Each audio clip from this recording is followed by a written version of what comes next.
हाँ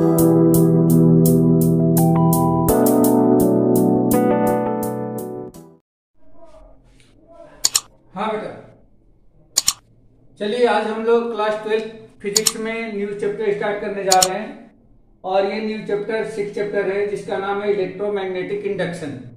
ठीक है बेटा, इलेक्ट्रोमैग्नेटिक इंडक्शन क्या होता है इसको जानने के पहले सबसे पहले इसके जो प्रीवियस चैप्टर था उस चैप्टर से मैग्नेटिज्म एंड मैटर में ऑलरेडी हम लोगों ने देखा था कि जब किसी कंडक्टर में जब कोई करंट हम फ्लो कराते हैं या किसी कॉइल में जब कोई करंट फ्लो कराते हैं तो उस कॉइल या कंडक्टर के अराउंड एक मैग्नेटिक फील्ड प्रोड्यूस हो जाती है। ये ऑलरेडी हम लोगों ने डिस्कस किया था किसमें, मैग्नेटिज्म एंड मैटर में। इसका मतलब ये हम लोगों ने देखा था कि यदि ये कंडक्टर है और इसमें यदि हम कोई करंट फ्लो करा रहे हैं तो इस कंडक्टर के अराउंड इस तरह से मैग्नेटिक फील्ड प्रोड्यूस हो जाती है जो एक सर्कुलर या कॉन्सेंट्रिक सर्कल्स के रूप में होती हैं। और इस मैग्नेटिक फील्ड का जो डायरेक्शन है कुछ ऐसा होता है और इस डायरेक्शन को फाइंड आउट करने के लिए हम लोगों ने राइट हैंड रूल यूज किया था। राइट हैंड के थंब को वो डायरेक्शन में पॉइंट करते थे जिस डायरेक्शन में करंट फ्लो हो रहा है, और अपने फिंगर्स को, राइट हैंड के फिंगर्स को जब हम कर्ल करते हैं तो ये कर्लिंग जिस डायरेक्शन में होता है उसी डायरेक्शन में मैग्नेटिक फील्ड का डायरेक्शन होता था। तो इस तरह से हम लोगों ने यह फाइंड आउट किया था। अब बेटा यहाँ पे जस्ट इसका हम कुछ उल्टा एक क्वेश्चन करने जा रहे हैं।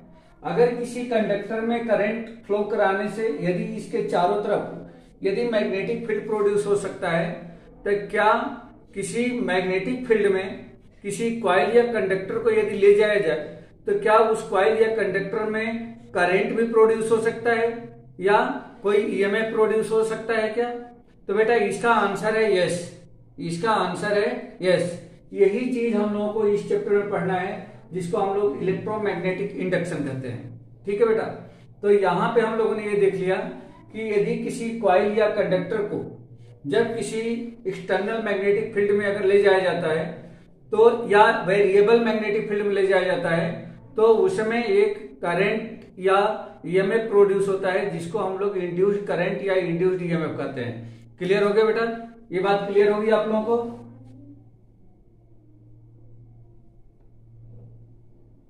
ये बात क्लियर हो गई?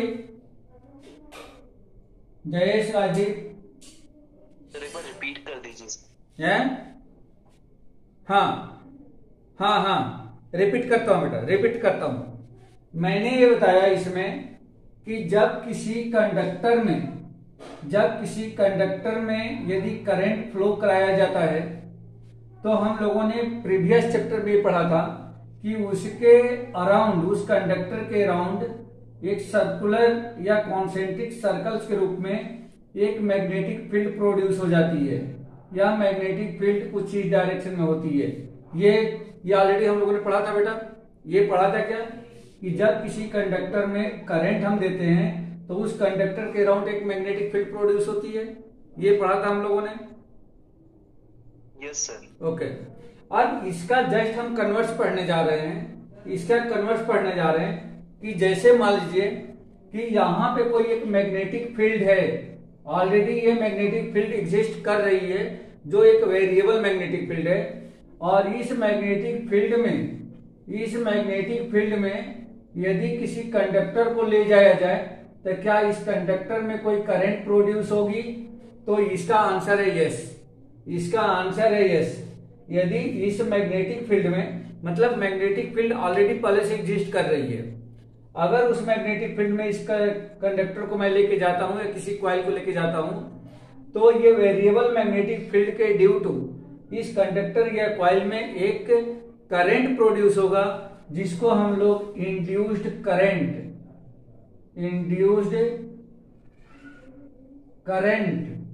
या इसको इंड्यूस्ड ईएमएफ से भी बोला जा सकता है। इंड्यूस्ड ईएमएफ प्रोड्यूस होता है। ठीक है बेटा, तो यहां पे ऑलरेडी हम लोग इसके बारे में यहां पे स्टडी करने वाले हैं। क्लियर हो गया बेटा? ये क्लियर हो गया? सर कहने का मतलब ये हो गया कि ये मैग्नेटिक फील्ड की हेल्प से हम लोग करंट भी प्रोड्यूस कर सकते हैं। मैग्नेटिक फील्ड की हेल्प से करंट भी प्रोड्यूस कर सकते हैं, या एक्सपेरिमेंटली प्रूफ हो चुका है और ऑलरेडी इसका रियल लाइफ एग्जांपल भी हमारे सामने है। जैसे हम लोग EMI की हेल्प से हम लोग देख रहे हैं जो जनरेटर्स होते हैं या ट्रांसफार्मर्स होते हैं, डायनामोज होते हैं, इन सब की हेल्प से हम लोग क्या करते हैं, करंट वहां पे प्रोड्यूस करते हैं। ठीक है बेटा, तो ये इसी का एक रियल लाइफ एग्जांपल है। तो चलिए अब हम लोग स्टार्ट करते हैं कि इंड्यूस्ड EMF या इंड्यूस्ड करंट एक्चुअल में होता क्या है। सर। हाँ बेटा बोलो। सर डायनामोस क्या होते हैं सर? ओके, डायनामोज क्या होते हैं, आपने देखा होगा जो पवन चक्की देखा है, जिसको हम लोग विंड मिल बोलते हैं, विंड मिल। Yes sir. हाँ, विंड मिल की हेल्प से क्या करंट प्रोड्यूस होती है, आपने सुना है, आपने छोटी क्लास में उसका प्रोजेक्ट भी बनाया होगा। Yes sir. हाँ, तो विंड मिल से होता क्या है कि विंड मिल से तो विंड के द्वारा सिर्फ वो जो उसके ब्लेड्स लगे रहते हैं, बहुत बड़े बड़े ब्लेड्स लगे रहते हैं, उस ब्लेड को विंड क्या करती है, सिर्फ मूव कराती है। लेकिन एक्चुअल में मूव कराने का मोटो ये रहता है कि उस ब्लेड की हेल्प से डायनामो को मूव कराया जाता है। मतलब ये हो गया कि डायनामो एक डिवाइस है। डायनामो क्या है, एक डिवाइस है जिसकी हेल्प से अगर वह डायनामो मूव करता है तो वहां से करंट प्रोड्यूस होती है। वो एक तरीके की डिवाइस है। अब उसको चलाने का, उसको मूव कराने के तरीके अलग अलग हो सकते हैं। जैसे विंड मिल के हेल्प से चलाया जाता है, या आप वाटर में जैसे सी वाटर जो होता है उसकी जो लहरें उठती हैं उसमें भी वो डायनामो को फिट करके वहां से भी चलाया जाता है। स्टीम की हेल्प से उसको चलाया जाता है। फिर हमारा जो जनरेटर्स होते हैं, जनरेटर में भी एक एक्सटर्नल फोर्स के द्वारा एक इंजन चलाया जाता है जिससे को डायनामो चलता है। तो ये सारी चीजें उसको मूव कराने के तरीके हैं। एक्चुअली डायनामो ही करंट को प्रोड्यूस करता है। ठीक है बेटा, ये बात क्लियर हो गई। डायनामो एक डिवाइस है जिसकी हेल्प से हम लोग करंट प्रोड्यूस कर सकते हैं। तो फिर सर जनरेटर क्या होता है? जनरेटर भी तो वही होता है। जनरेटर के अंदर वो डिवाइस लगी रहती है। समझ में आ रहा है क्या? जनरेटर के अंदर डायनामो लगा रहता है जिसकी वजह से वो डायनामो मूव करता है और जिससे कि करंट प्रोड्यूस होती है। इसलिए तो उसका नाम जनरेटर है, जो जनरेट कर रहा है। क्या जनरेट कर रहा है? करंट जनरेट कर रहा है। ठीक है बेटा, ओके सर। ओके। अब हम लोग यहाँ पे पढ़ने वाले हैं कि इलेक्ट्रोमैग्नेटिक इंडक्शन, इसका शॉर्ट फॉर्म है EMI, इलेक्ट्रोमैग्नेटिक इंडक्शन। इसको शॉर्ट में हम लोग EMI भी कहा जाता है। सबसे पहले ये समझें कि इलेक्ट्रोमैग्नेटिक इंडक्शन या EMI है क्या। समझिए बेटा इसको। इसका मतलब ये है कि जब किसी भी मैग्नेटिक फील्ड में, इसको वेरिएबल मैग्नेटिक फील्ड बोल सकते हैं, या अगर कांस्टेंट मैग्नेटिक फील्ड है तो उसमें जब हम कॉइल या कंडक्टर को लेके जाते हैं तो कॉइल या कंडक्टर तब मूव होना चाहिए। अगर कांस्टेंट मैग्नेटिक फील्ड है तो कॉइल या कंडक्टर उसमें मूव करना चाहिए।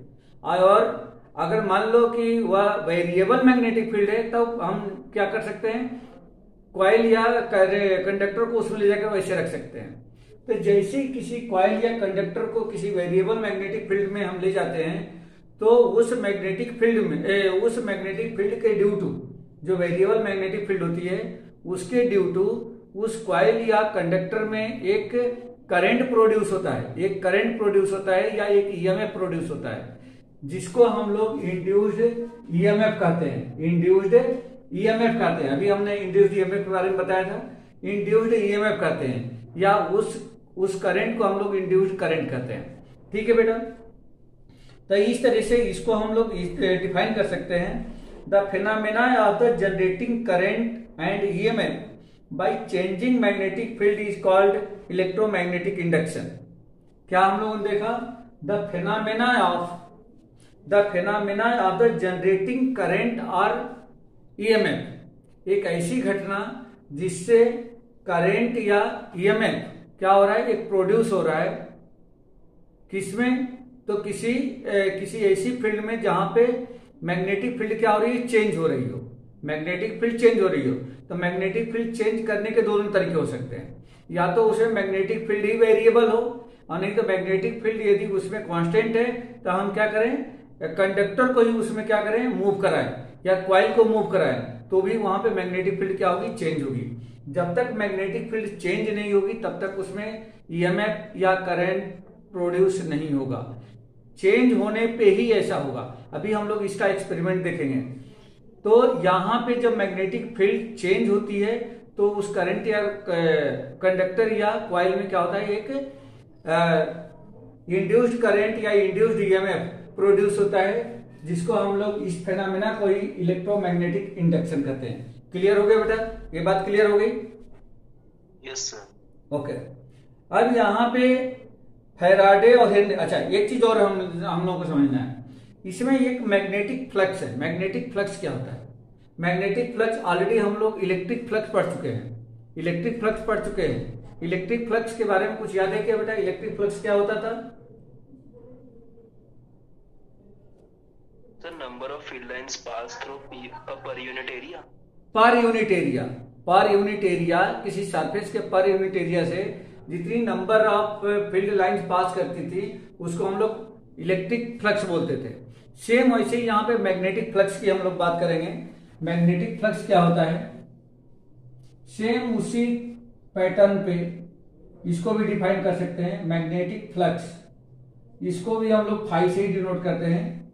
मैग्नेटिक फ्लक्स क्या होती है, जैसे मान लीजिए कि कोई एक ये कोई सरफेस है और इस सरफेस का एरिया वेक्टर, मान लीजिए कि एरिया वेक्टर ये है जिसको एन कैप से डिनोट किया जा रहा है, और यहां से जितनी भी मैग्नेटिक फील्ड लाइंस इसके नॉर्मली जितना प्रोड्यूस पास करेंगी नॉर्मली, उसी को हम लोग क्या कहेंगे, ये मैग्नेटिक फ्लक्स है। ठीक है बेटा, ये क्लियर हो गया। मैग्नेटिक फील्ड लाइंस, यहाँ पे मैग्नेटिक फील्ड की बात करेंगे, यहाँ पे वहां पे इलेक्ट्रिक फील्ड की बात कर रहे थे, यहाँ पे हम लोग मैग्नेटिक फील्ड की बात करेंगे कि कोई भी किसी सरफेस से नॉर्मली जितना मैग्नेटिक फील्ड लाइंस पास करती हैं उसको हम लोग क्या कहेंगे, मैग्नेटिक फ्लक्स कहेंगे। क्लियर हो गया बेटा? ये क्लियर हो गया? तो हाँ बेटा। सर इसका कोई फॉर्मूला नहीं होता जैसे इलेक्ट्रिक फ्लक्स? बिल्कुल है ना, बिल्कुल है। Magnetic flux phi equal to होता है बी डॉट ए। क्या होता है बेटा? Magnetic flux phi equal to B dot A होता है, where phi is magnetic flux, B equal to external field या एक्सटर्नल मैग्नेटिक फील्ड, या हम लोग इसको ऐसे ही लिख देते हैं magnetic field, and A is area vector. ठीक है बेटा? अब यहां पे हम लोग देखेंगे कि इसको यदि हम लोग ऐसे कर दें, इसको और सिंप्लीफाई कर दें, तो क्या B A cos of theta हो जाएगा बेटा? क्या बी ए कॉस थीटा हो जाएगा ए डॉट बी का? आप जानते हैं कि मैग्नेटिक फील्ड जो होती है वह एक वेक्टर क्वांटिटी होती है और एरिया वेक्टर ऑलरेडी एक वेक्टर क्वांटिटी होता है। तो इसको यदि हम डॉट प्रोडक्ट करें तो बी ए कॉस थीटा हो जाएगा। इसका मतलब ये हो गया कि यहाँ पे एक थीटा आ गया, तो थीटा क्या होगा बेटा? तो आप यहाँ पे देख सकते हैं एरिया वेक्टर और मैग्नेटिक फील्ड के बीच का एंगल है, angle between B and A, area vector और मैग्नेटिक फील्ड के बीच का ये एंगल है। ठीक है बेटा? क्लियर हो गया? ये क्लियर हो गया? ये ठीक है सर? क्लियर हो गया। अब यहां पे हम लोग देखें बेटा, अगर थीटा की value if theta equal to 90 degree अगर हो जाए, थीटा इक्वल टू 90 डिग्री अगर हो जाता है, ध्यान रख रहे हैं बेटा। पहली बात ये मैंने बोला था कि जो मैग्नेटिक फील्ड लाइंस हैं वह किसके किसके परपेंडिकुलर होना चाहिए, उस सरफेस के परपेंडिकुलरली नॉर्मली जितना पास करेंगी उसको हम लोग क्या कहेंगे, मैग्नेटिक फ्लक्स कहेंगे, मैग्नेटिक फ्लक्स कहेंगे। लेकिन यहां का जो थीटा है वह थीटा एरिया वेक्टर और मैग्नेटिक फील्ड के बीच का है। थीटा जो है एरिया वेक्टर और मैग्नेटिक फील्ड के बीच का एंगल है। क्लियर हो गया। तो यहां पे थीटा यदि 90 डिग्री होता है तो उस सिचुएशन में जो फाई होगा, इधर लिखता हूं बेटा, देयरफॉर फाई इक्वल टू होगा कितना, तो देखो बेटा बी ए कॉस 90, तो ये हो जाएगा आपका B A cos of 90। Cos 90 zero होता है तो फाई यहाँ पे जीरो हो जाएगा। क्लियर हो गया बेटा, ये बात क्लियर हो गई, ये बात क्लियर हो गई। अब यहाँ पे स्टूडेंट कंफ्यूज कहाँ होता है कि सर ने या टीचर ने तो ये बताया था कि मैग्नेटिक फील्ड जो होती है सरफेस के परपेंडिकुलर पास करनी चाहिए, तो सरफेस के परपेंडिकुलर पास करेगी तो उसको हम लोग क्या बोलेंगे, मैग्नेटिक फ्लक्स। तो यहाँ पे तो परपेंडिकुलर है, नहीं ये परपेंडिकुलर वो नहीं है। आप ध्यान दो बेटा, जैसे एक सेकेंड, जैसे बेटा इस डायरी को देखो, ये डायरी, ये कोई सरफेस है, ये सरफेस है। मैं बोल रहा हूं कि मैग्नेटिक फील्ड लाइंस इस तरीके से पास करनी चाहिए इसके परपेंडिकुलर। अब आप ये बताओ बेटा कि इससे सरफेस का जो एरिया वेक्टर है, एरिया वेक्टर कैसा है बेटा, इसके परपेंडिकुलर है, चाहे आप इस डायरेक्शन में ले लो या इस डायरेक्शन में ले लो। अगर मैग्नेटिक फील्ड भी इसके परपेंडिकुलर जा रही है तो एरिया वेक्टर और मैग्नेटिक फील्ड का डायरेक्शन कितना, एंगल कितना हो गया बेटा। अगर मान लो कि ये एरिया वेक्टर है और मैग्नेटिक फील्ड लाइंस इसके परपेंडिकुलर जा रही है, तो एरिया वेक्टर और मैग्नेटिक फील्ड लाइंस के बीच का एंगल कितना हो गया बेटा, 90 डिग्री। अरे 90 डिग्री कैसे होगा, तो 0 डिग्री होगा ना बेटा, 0 डिग्री होगा। जयेश, हाँ बेटा 0 डिग्री होगा, 0 डिग्री, क्योंकि दोनों का डायरेक्शन सेम हो गया ना। ये परपेंडिकुलर है, ये एरिया वेक्टर है, मैग्नेटिक फील्ड लाइन ऐसे ही जा रही है, तो ये दोनों का डायरेक्शन सेम हो गया, दोनों का डायरेक्शन सेम हो गया। तो यहाँ पे थीटा जो है यह 0 डिग्री होगा। लेकिन अब यहाँ पे क्या हो रहा है, ये कह रहे हैं कि एरिया वेक्टर यदि परपेंडिकुलर है, एरिया वेक्टर तो हमेशा परपेंडिकुलर होते सरफेस पे, और मैग्नेटिक फील्ड लाइंस अगर जा रही है ऐसे, तो देखो बेटा ये एरिया वेक्टर हो गया और मैग्नेटिक फील्ड लाइंस अगर ऐसे जा रही है तो उस सिचुएशन में क्या होगा, उस सिचुएशन में थीटा जो है 90 डिग्री होगा। और जब 90 डिग्री होगा तो उस सिचुएशन में यहाँ पे जो फ्लक्स होगा वो 0 डिग्री 0 हो जाएगा, मतलब बिल्कुल 0 के बराबर हो जाएगा या बहुत लेस हो जाएगा। तो यहाँ पे हम 0 ही डिनोट करेंगे। And if theta equal to 0 degree, जैसे यहाँ पे हो रहा था, यहाँ पे हो रहा था, ये area vector magnetic field lines इसी डायरेक्शन में, तो ये दोनों के बीच का एंगल 0। तब उस सिचुएशन में क्या मिल रहा है, यहाँ पे जो फाई मिलेगा हमें, phi equal to B A cos of 0 equal to कितना हो जाएगा, बी ए, क्योंकि यहाँ पे कॉस 0 की वैल्यू 1 हो जाएगी। और यह जो मैग्नेटिक फील्ड मिलेगा बेटा, मैग्नेटिक फ्लक्स मिलेगा, वह मैक्सिमम होगा बेटा, ये मैक्सिमम होगा। कहने का मतलब ये हो गया कि जैसे जैसे मैग्नेटिक फील्ड और एरिया वेक्टर के बीच का एंगल जितना ही कम होगा, मतलब 0 पे जाएगा, अगर 0 हो जाता है यानी कि मैग्नेटिक फील्ड और एरिया वेक्टर दोनों का डायरेक्शन अगर सेम हो जाए तो उस सिचुएशन में मैग्नेटिक फ्लक्स मैक्सिमम होगा। क्लियर हो गया बेटा, आप लोगों को ये पॉइंट क्लियर हो गया क्या? जयेश, राजदीप, ठीक है, ठीक है, ठीक है। इसकी जो एसआई यूनिट होती है, SI unit of magnetic flux, magnetic flux, ये क्या होती है बेटा, SI unit of the magnetic flux या तो वेबर होती है, नहीं तो टेस्ला पर मीटर स्क्वायर होती है। Weber is weber, WEBER, weber, इसको हम लोग WB से डिनोट करते हैं, और tesla metre square, tesla metre square, ये इसकी एसआई यूनिट होती है बेटा। ये मीटर, ये स्मॉल वाला है, टेस्ला मीटर स्क्वायर।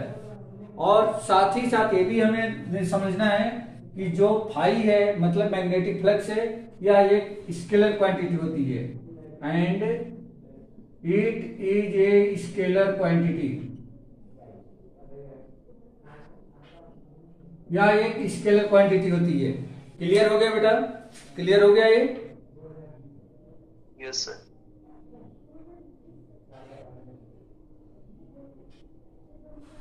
हाँ, अब इसमें एक पॉइंट और आपको नोट करना है कि when a body is present in a uniform और non uniform magnetic field, outward flux is taken to be positive while inward flux is taken as a negative. कहने का मतलब ये है कि चाहे मैग्नेटिक फ्लक्स यूनिफॉर्म हो या नॉन यूनिफॉर्म हो, सॉरी मैग्नेटिक फील्ड चाहे वह यूनिफॉर्म मैग्नेटिक फील्ड हो या नॉन यूनिफॉर्म मैग्नेटिक फील्ड हो, जो फ्लक्स इन साइड होगा मतलब इनवर्ड वाला होगा वो पॉजिटिव होगा और जो आउटवर्ड होगा वह निगेटिव, सॉरी बेटा, आउटवर्ड जो है पॉजिटिव होगा, इनवर्ड जो है निगेटिव होगा। मतलब जहां से इंटर कर रहा है वहां पे जो फ्लक्स होगा वो क्या होगा, जो इंटर कर रहा है वहां पे जो फ्लक्स होगा वो पॉजिटिव होगा और जहां से आउट हो रहा है वहां पे जो फ्लक्स होगा वो निगेटिव होगा। क्लियर हो गया बेटा? क्लियर हो गया?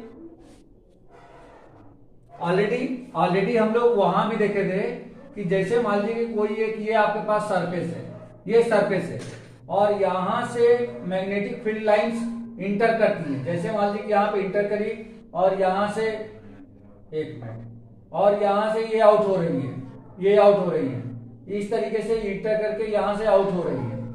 तो यहां पे जहां पे इंटर कर रही है,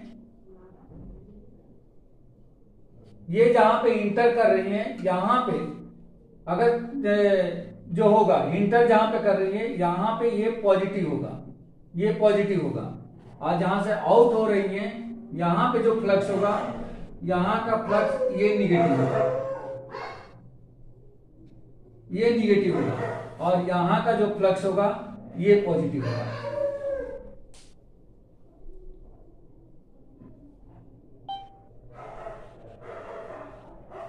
आउटवर्ड फ्लक्स, सॉरी एक मिनट, आउटवर्ड फ्लक्स पॉजिटिव होगा, इनवर्ड फ्लक्स निगेटिव होगा। जहां से इंटर कर रहा है वहां पे निगेटिव होगा और जहां से आउट हो रहा है वहां पे पॉजिटिव होगा। ये है बेटा, ये सिनेरियो है। जहां से इंटर करे, जैसे देखिए जैसे ये मैग्नेटिक फील्ड लाइंस अगर यहां से आती हैं और इस पे इंटर कर रही है तो जहां पे इंटर कर रही है यहां पे जो मैग्नेटिक फ्लक्स होगा वो निगेटिव होगा। लेकिन ये मैग्नेटिक फील्ड लाइंस यहाँ पे जाकर के रहेंगी तो नहीं अंदर, ये फिर इधर से बाहर होंगी। तो यहाँ पे जो बाहर हो रही है यहाँ पे जो मैग्नेटिक फ्लक्स होगा वो पॉजिटिव होगा, इन ट्रेन्स पे निगेटिव और जहां पे एग्जिस्ट कर रही है वहां पे पॉजिटिव। क्लियर हो गया बेटा ये? Yes sir. ओके।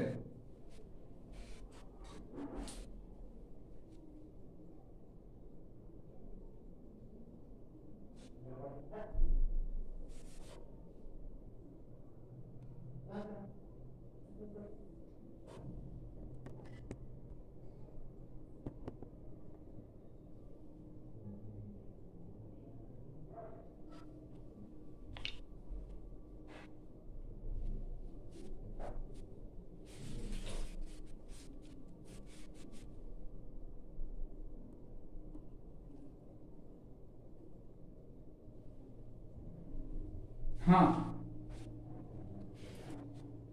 अब इसको हम लोग एक्सपेरिमेंटली, जैसे हेनरी और फेराडे ने इस पे एक्सपेरिमेंट किया था, वो एक्सपेरिमेंट हम लोग समझे कि हेनरी और फेराडे का एक्सपेरिमेंट क्या था। हेनरी और फेराडे ने 3 एक्सपेरिमेंट किए, कॉन्सिक्वेंटली उन लोगों ने 3 एक्सपेरिमेंट किए थे यहां पे, और उन्होंने देखा कि जब तक मैग्नेटिक फ्लक्स चेंज होता है तो कॉइल या कंडक्टर में एक ईएमएफ या कोई करंट प्रोड्यूस होती है जिसको हम लोग इंड्यूस्ड ईएमएफ या इंड्यूस्ड करंट कहते हैं। तो एक्सपेरिमेंट नंबर 1, हेनरी और फेराडे का जो एक्सपेरिमेंट नंबर 1 था,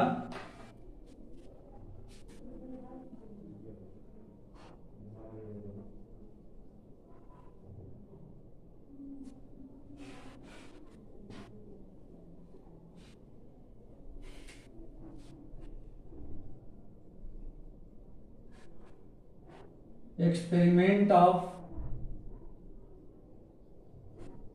हेनरी एंड फैराडे।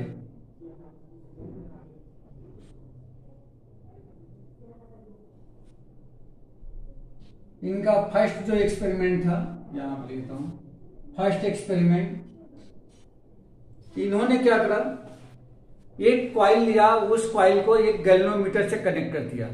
एक कॉइल लिया, जैसे मान लीजिए उन्होंने एक कॉइल लिया यहां पे,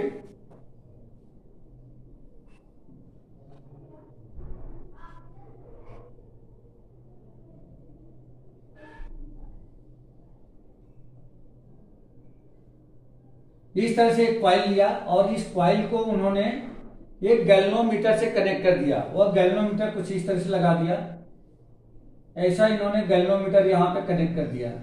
गैल्वेनोमीटर क्यों कनेक्ट किया था? क्योंकि वो करंट को डिटेक्ट कर सके।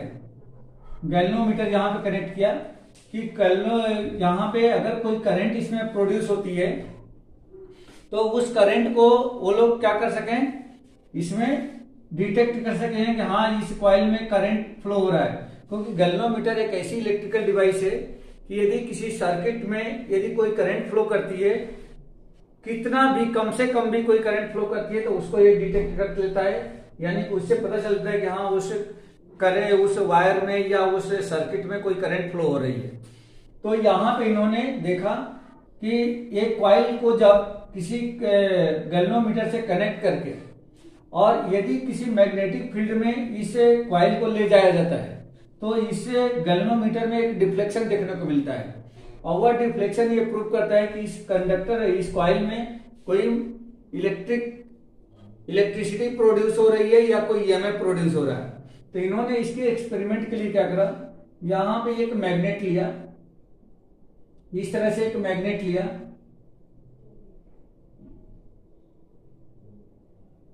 ये मैग्नेट लिया जिसका ये नॉर्थ पोल माना और इन्होंने ये साउथ पोल माना। अब उसके बाद इस मैग्नेट को, अब ये मैग्नेट है तो अल्टीमेटली क्या होगी, इसे मैग्नेटिक फील्ड लाइन से प्रोड्यूस होगी और नॉर्थ पोल से निकल करके साउथ पोल में इंटर करेगी। तो जैसे यहां से मैग्नेटिक फील्ड तो प्रोड्यूस हो रही थी, जैसे मान लीजिए कि इस तरह से मैग्नेटिक फील्ड यहां से प्रोड्यूस हो रही थी, ऐसे ये मैग्नेटिक फील्ड लाइन प्रोड्यूस हो रही थी। लेकिन उन्होंने ये देखा कि जब इस मैग्नेट को जब हम इस कॉइल की तरफ लेकर के आ रहे हैं, जब इस कॉइल की तरफ मैग्नेट को लेकर आ रहे हैं, तो उन्होंने देखा कि इस गैल्वेनोमीटर में एक डिफ्लेक्शन देखने को मिल रहा है। जो गैल्वेनोमीटर का पॉइंटर है उसके पॉइंटर में एक डिफ्लेक्शन देखने को मिल रहा है। और ये तब तक रह रहा है जब तक इस मैग्नेट को पास लेके आ रहे हैं, लेकिन जैसे ही पास में ला करके यदि उसको हम स्टॉप कर देते हैं, रेस्ट की पोजीशन डाल देते हैं, तो फिर इस गैल्वेनोमीटर में जो डिफ्लेक्शन है वह बंद हो जाता है। गैल्वेनोमीटर में डिफ्लेक्शन देखने को नहीं मिलता है। तो इससे इन्होंने ये प्रूफ किया, इस बात से इन्होंने ये प्रूफ किया कि जब तक मैग्नेटिक फ्लक्स में चेंज हो रहा है, चेंज क्या होगा बेटा, जैसे अगर इस मैग्नेट को इसके पास में लेके आ रहे हैं तो मैक्सिमम मैग्नेटिक फील्ड लाइंस इस कॉइल से पास कर रही हैं। जितना ही इसको दूर लेके जा रहे हैं उतना ही कम मैग्नेटिक फील्ड लाइन पास कर रही हैं। और यदि इसको स्टॉप की पोजीशन में यानी कि रेस्ट की पोजीशन में ला देते हैं तो उस सिचुएशन में मैग्नेटिक फ्लक्स जो है पास तो हो रही है लेकिन उसमें किसी प्रकार कोई चेंजेस नहीं आ रहा है। वो एक स्टेट मैग्नेटिक फील्ड मतलब कांस्टेंट मैग्नेटिक फील्ड पास कर रही है। करंट प्रोड्यूस होने के लिए कांस्टेंट मैग्नेटिक फील्ड होना जरूरी नहीं है, मैग्नेटिक फील्ड का चेंज होना जरूरी है।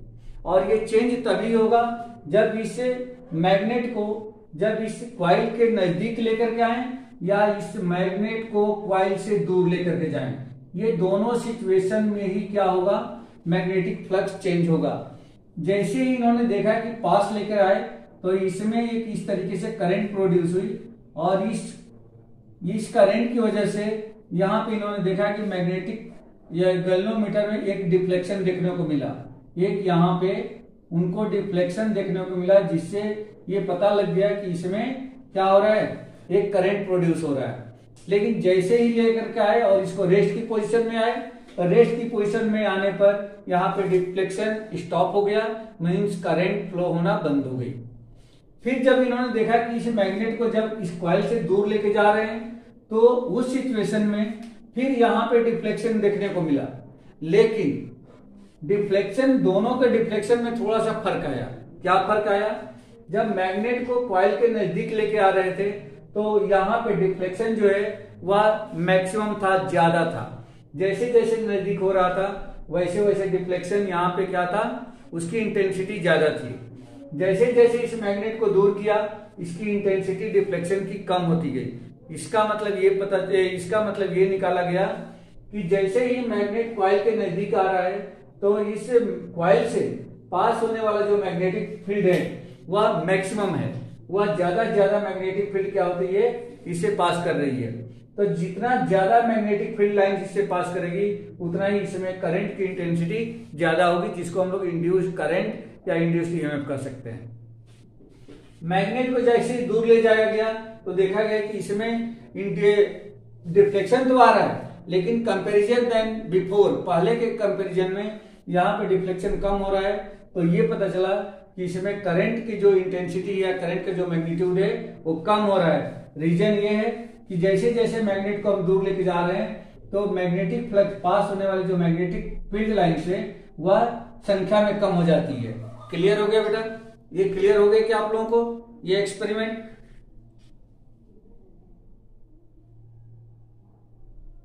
राजदीप, जयेश,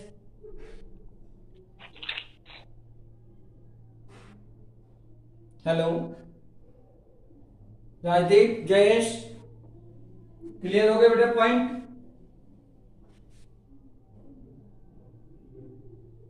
ओके, चलिए अब इसका दूसरा एक्सपेरिमेंट हम लोग देखें। Experiment number 2।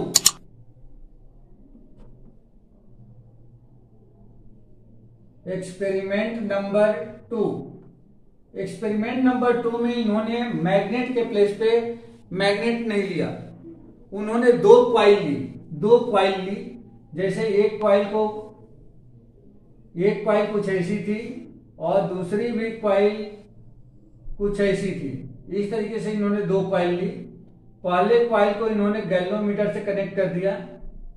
सर। हाँ बेटा। सर। बोलो बेटा, बोलो। सर मैग्नेटिक, सर जो करंट है सर वो, हाँ क्या बोल रहे हैं? सर मैं पूछ रहा था सर जो करंट है गैल्वेनोमीटर की डिफ्लेक्शन है सर, सर वो सर मतलब मैग्नेट की इंटेंसिटी पे डिपेंड नहीं करता। मैग्नेट की इंटेंसिटी का मतलब क्या है? मैग्नेट की इंटेंसिटी का मतलब क्या है कि इस क्वाइल से मैग्नेटिक फील्ड पास करने वाली इंटेंसिटी पे डिपेंड करता है बेटा। कितनी मैग्नेटिक फील्ड लाइंस इसे क्वाइल से पास कर रही हैं। अगर ज्यादा मैग्नेटिक फील्ड पास हो रही है तो इसमें करंट की इंटेंसिटी ज्यादा होगी, करंट का मैग्नीट्यूड ज्यादा होगा। ठीक है बेटा? Okay sir. हाँ, भले ही मैग्नेट से ज्यादा मैग्नेटिक फील्ड प्रोड्यूस हो रहा है, मैग्नेट बहुत स्ट्रांग है, उससे कोई मतलब नहीं है। मतलब यह है कि उसमें से कितनी मैग्नेटिक फील्ड लाइंस या कितना मैग्नेटिक फील्ड इस कॉइल से पास कर रहा है। क्लियर हो गया बेटा? तभी तो ये बात पता चली ना कि जब इसको हम नजदीक लेकर के आ रहे हैं तो यहाँ पे मैग्नेटिक फील्ड लाइन ज्यादा से ज्यादा पास कर रही है, जहां जिसकी वजह से इसमें जो डिफ्लेक्शन है वो ज्यादा देखने को मिल रहा है। क्लियर हो गया बेटा? सर इसमें कॉइल सर्कुलर होना चाहिए क्या? कॉइल सर्कुलर, हाँ कॉइल तो कैसे भी हो सकती है ना, कॉइल सर्कुलर हो रेक्टेंगुलर है उसे कोई मतलब नहीं है, कैसे भी कॉइल हो सकती है।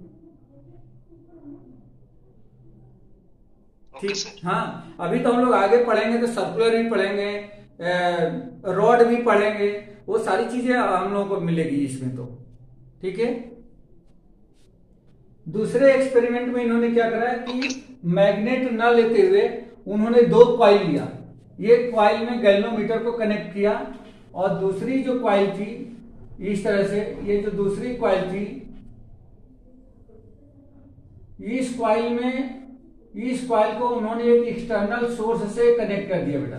एक एक्सटर्नल सोर्स लगा दिया, यहाँ पे एक एक्सटर्नल सोर्स लगा दिया, कोई बैटरी या कोई दूसरा सोर्स लगा दिया जहां से इसमें करंट हम प्रोवाइड कर सके। तो दूसरी वाली कॉइल में इन्होंने एक करंट दिया, पहली वाली कॉइल में कोई करंट नहीं दिया। जैसे ही पहली कॉइल में करंट दिया इन्होंने, तो देखा कि यहाँ पे क्या हो रहा है बेटा, यहाँ पे मैग्नेटिक फील्ड प्रोड्यूस हो जाती है। क्योंकि ऑलरेडी प्रीवियस चैप्टर में हम लोग पढ़ चुके हैं कि जब किसी कॉइल या कंडक्टर में जब कोई करंट फ्लो करता है तो उस कॉइल या कंडक्टर में क्या होता है, उसके एक्सिस के लंग मैग्नेटिक फील्ड प्रोड्यूस हो जाती है। तो यहां से क्या होने लगी, इस तरीके से मैग्नेटिक फील्ड प्रोड्यूस हो गई, ऐसे ऐसे मैग्नेटिक फील्ड प्रोड्यूस होकर के और दूसरी वाली कॉइल से पास करने लगी इस तरह से। और उन्होंने क्या करा, यहां पे इस वाली कॉइल को इसके जितना नजदीक लाए, इस कॉइल को जितना ही इसके नजदीक लाए पहली वाली कॉइल के, इसको उन्होंने फिक्स रखा, इसको इन्होंने फिक्स रखा, इस कॉइल को मूव कराया, इस कॉइल को जितना ही इसके नजदीक लेके आए। तो इन्होंने देखा कि इस गैल्वेनोमीटर में एक डिफ्लेक्शन देखने को मिलता है, एक डिफ्लेक्शन देखने को मिलता है। फिर जैसे ही इसको ला करके रेस्ट में ला दिए, जैसे ही रेस्ट में आए उस सिचुएशन में यहाँ का डिफ्लेक्शन क्या हो गया, जीरो हो गया। रेस्ट की पोजीशन में यहाँ का डिफ्लेक्शन जीरो हो गया, मीन्स कोई भी करंट पास नहीं कर रही थी। लेकिन जैसे ही फिर इस कॉइल को वो यहां से दूर लेकर गए, जब दूर लेके गए, पहले तो नजदीक लेके आए थे तो इसमें डिफ्लेक्शन मिला, रेस्ट में आ गया, डिफ्लेक्शन बिल्कुल गायब हो गया। फिर जब इस कॉइल को दूर लेकर गए तब इन्होंने देखा कि फिर इसमें डिफ्लेक्शन देखने को मिल रहा है, फिर यहाँ पे डिफ्लेक्शन स्टार्ट हो गया। मीन्स क्या हो रहा है, मैग्नेटिक फील्ड जब जब चेंज हो रही है, मैग्नेटिक फील्ड जब चेंज हो रही है तो इस गैल्वेनोमीटर में एक डिफ्लेक्शन देखने को मिल रहा है। और वह डिफ्लेक्शन ये शो करता है कि इस कॉइल में कोई करंट प्रोड्यूस हो रही है, जिसको हम लोग ईएमएफ कहते हैं, इंड्यूस्ड करंट या इंड्यूस्ड ईएमएफ कह सकते हैं। क्लियर होगी बेटा, ये बात क्लियर हो गई क्या? Yes sir. ओके। अब इन्होंने एक तीसरा भी एक्सपेरिमेंट किया, इन्होंने एक और तीसरा एक्सपेरिमेंट किया, और तीसरे एक्सपेरिमेंट में इन्होंने अलग तरीके से देखा कि यहाँ पे उन्होंने दो कॉइल लिया तीसरे एक्सपेरिमेंट में, और उन्होंने ये देखा कि पहले कॉइल को स्थिर रखते हुए दूसरे कॉइल में यदि कोई करंट फ्लो कराया जाता है, लेकिन इस कॉइल को इसके पास नहीं लेके आ रहे हैं, इस कॉइल को इससे दूर नहीं लेके जा रहे हैं, कॉइल एक रेस्ट की पोजीशन में, मतलब दोनों कॉइल ही फिक्स पोजीशन में है। यहाँ पे क्या था, इसमें ये फिक्स पोजीशन थे, यहाँ पे फिक्स्ड थी, यहाँ पे ये क्या था, ये मूव करती थी, मूव टूवर्ड्स या अवे। यहाँ भी क्या था, ये फिक्स था, और यहाँ पे क्या हो रहा था, ये जो मैग्नेट है वो मूव कर रहा था टूवर्ड्स और अवे। लेकिन तीसरे एक्सपेरिमेंट में उन्होंने क्या करा, तीसरे एक्सपेरिमेंट नंबर 3, उन्होंने ये कॉइल लिया इस तरह से,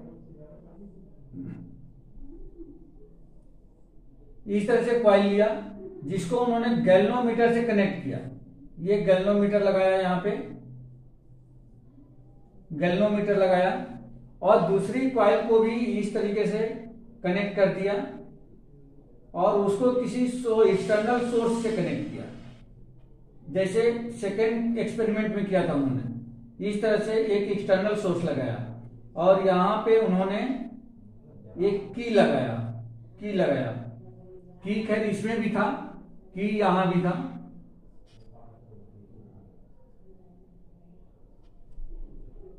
अब यहां पे इन्होंने क्या देखा बेटा, कि जैसे ही इस की को स्विच ऑन कर रहे हैं, तो उस सिचुएशन में यहां से एक मैग्नेटिक फील्ड लाइंस इस तरीके से क्या हो रही है, पास हो रही है। यहां पे मैग्नेटिक फील्ड लाइंस इस तरीके से फर्स्ट कॉइल से निकल करके सेकेंड कॉइल से पास कर रही है, और जैसे ही इसमें ये कॉइल मैग्नेटिक फील्ड लाइन पास कर रही है, तो इस गैल्वेनोमीटर में एक डिफ्लेक्शन देखने को यहां से मिला, यहां से एक डिफ्लेक्शन देखने को मिला। जैसे ही इन्होंने स्विच ऑन किया तो देखा कि इसमें एक डिफ्लेक्शन आ गया, लेकिन इस कॉइल को उन्होंने इसके पास नहीं लेके आए थे, दूर नहीं लेके जा रहे, दोनों ही क्या है, दोनों ही फिक्स्ड है, ये भी फिक्स्ड है और ये कॉइल भी फिक्स्ड पोजीशन में है। लेकिन बेटा क्या हुआ, आगे क्या हुआ वो देखो, स्विच ऑन करके जब इन्होंने छोड़ दिया तो देखा कि कुछ टाइम बाद, कुछ सेकंड बाद, कुछ क्षण बाद इसका डिफ्लेक्शन बंद हो गया। स्विच ऑन है, इसमें करंट फ्लो कर रही है, इस कॉइल में करंट फ्लो कर रही है, लेकिन यहां पे कोई भी डिफ्लेक्शन देखने को नहीं मिल रहा है।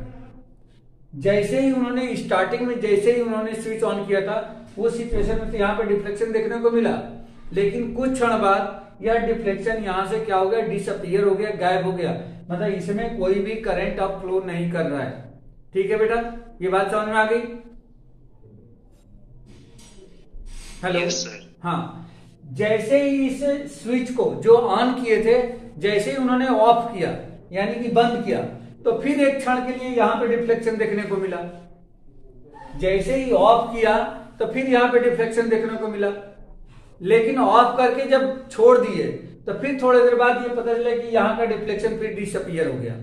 कहने का मतलब ये हो गया कि इन तीनों एक्सपेरिमेंट में हम लोग एक ही चीज को ऑब्जर्व कर रहे हैं। क्या ऑब्जर्व कर रहे हैं कि जब मैग्नेटिक फील्ड में चेंजेज हो रहा है, मैग्नेटिक फील्ड में चेंजेज हो रहा है, यानी कि जब ये मैग्नेट को जब इसके नजदीक लेके आए थे तो मैग्नेटिक फील्ड जो इससे पास हो रही थी उसमें कुछ इंक्रीजिंग या डिक्रीजिंग, इंक्रीजिंग कब हो रही थी, जब इसको पास लेके आ रहे थे तो मैक्सिमम मैग्नेटिक फील्ड इस कॉइल से पास कर रही थी, तो यहाँ पे डिफ्लेक्शन देखने को मिला।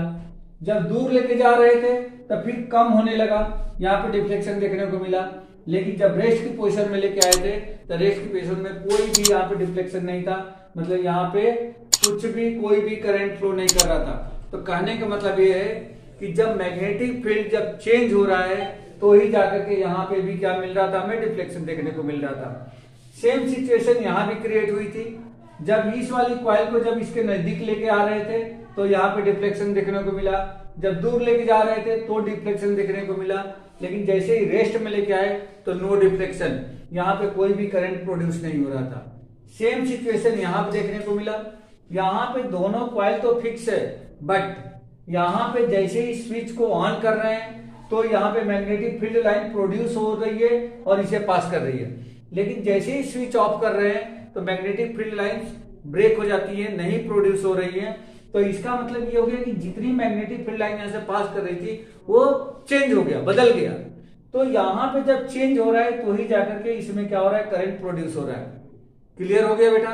यही हमारा हेनरी और फैराडे ने ये एक्सपेरिमेंट करके बताया था कि जब किसी कॉइल या कंडक्टर को किसी वेरिएबल मैग्नेटिक फील्ड में, वेरिएबल मैग्नेटिक फील्ड से मतलब यही है कि मैग्नेटिक फील्ड को हम क्या कर रहे हैं, चेंज कर रहे हैं, चाहे मैग्नेट को इसके नजदीक ला करके या दूर ले जा करके, इस कॉइल को इस कॉइल के नजदीक ला करके या दूर ले जा करके, या इस कॉइल में करंट को ऑफ करके या ऑन करके, मतलब कोई भी तरीका अपनाया गया, लेकिन उस सारे तरीके सिर्फ एक ही चीज के लिए अपनाया गया कि उसमें मैग्नेटिक फ्लक्स में मैग्नेटिक फील्ड लाइंस जो इस कॉइल से पास कर रही हैं, ये प्राइमरी कॉइल से जो पास कर रही हैं उसमें चेंजेज आए, चेंज होगा तो यहाँ पे इंड्यूस्ड करंट प्रोड्यूस होगा, अदरवाइज करंट जो है प्रोड्यूस नहीं होगा।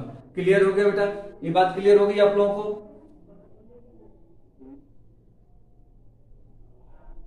सर हाँ बेटा बोलो। मेरे को थर्ड एक्सपेरिमेंट में एक डाउट है। हाँ बोलो। सर जो हम करंट जब सर ऑन करते हैं, मतलब स्विच ऑन करते हैं, point of second sir current उसमें पूरा हो जाता है, जैसे पूरा मतलब करंट उस पे दौड़ने लग जाता है। तो सर उतनी जल्दी कैसे गैल्वेनोमीटर डिफ्लेक्शन शो कर देगा? नहीं, करंट जैसे देखो यहां से क्या होगा, जैसे ही करंट इस कॉइल में आएगा तो ये इस कॉइल में मैग्नेटिक फील्ड प्रोड्यूस होगी या नहीं होगी, बोलो बेटा? Yes sir. जैसे ही आपने स्विच ऑन किया तो इस वाली कॉइल में मैग्नेटिक फील्ड प्रोड्यूस होगी या नहीं होगी? Yes sir.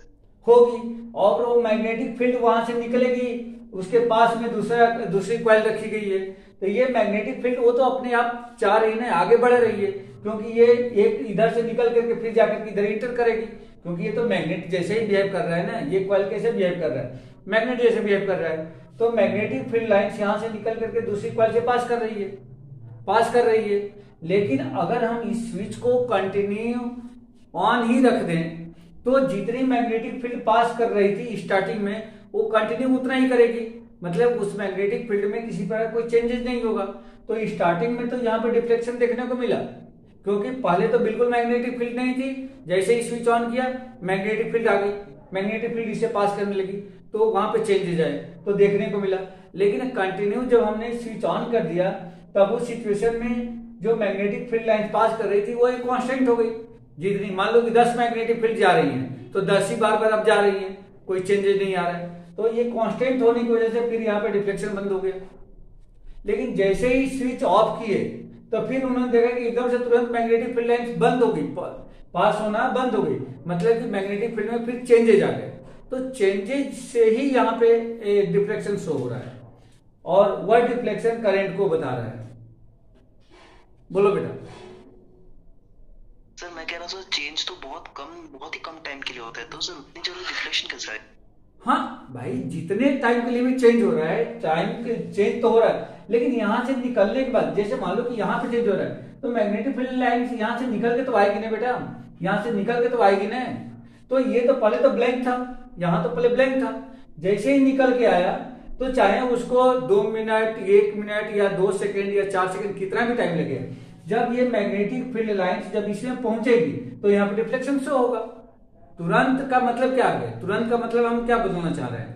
तुरंत का मतलब तो ये बोलना चाह रहे हैं कि यहाँ से मैग्नेटिक फील्ड लाइन प्रोड्यूस होकर के जब इसमें इंटर करेगी तो चेंजेस आएंगे, मतलब तब जाके इसमें डिफ्लेक्शन आएगा। अब वो चाहे इसके बीच में जितना टाइम लगे, यहां से मैग्नेटिक फील्ड प्रोड्यूस होकर के यहां तक पहुंचने में जितना टाइम लगे, उसको मैं बोलना चाह रहा हूं। क्लियर हो गया? Okay sir. हाँ, तो इस तरीके से हेनरी और फैराडे के ये 3 एक्सपेरिमेंट्स है। तो अब आज की क्लास में बस इतना ही। नेक्स्ट क्लास में इसके आगे का और भी जो एक्सपेरिमेंट है या फैराडे का जो फर्स्ट लॉ है, सेकेंड लॉ है, उसके बारे में हम लोग डिस्कस करेंगे। ठीक है बेटा? Okay sir, thank you sir. Okay बेटा, ओके।